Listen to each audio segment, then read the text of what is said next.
Welcome to Luca is a Billionaire, where the only thing I invest in is your answers. In this video, I will show how to make hemoglobin cocktail arc.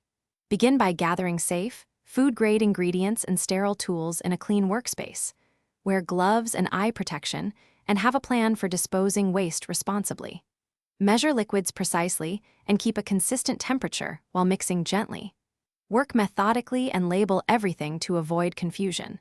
Pause if anything smells off or if measurements seem incorrect, and double-check before proceeding.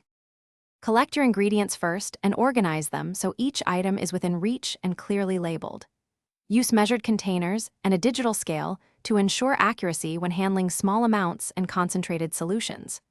Rinse and sanitize any utensils that will touch the mixture, and keep a separate tray for used tools.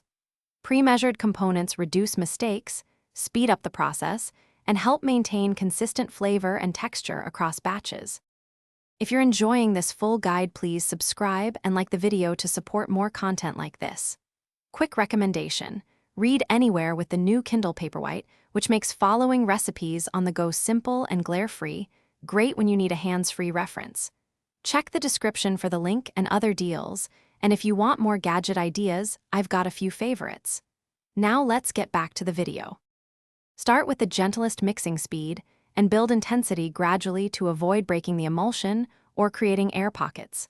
Monitor temperature closely and adjust heat or cooling methods to stay within safe ranges for your ingredients. Use short bursts of mixing, with pauses to let the mixture settle, and scrape the sides often for uniform texture. Taste and texture checks at key intervals help you decide when to adjust seasoning or stop mixing. Thanks for watching, and please subscribe. It's the best investment you'll ever make.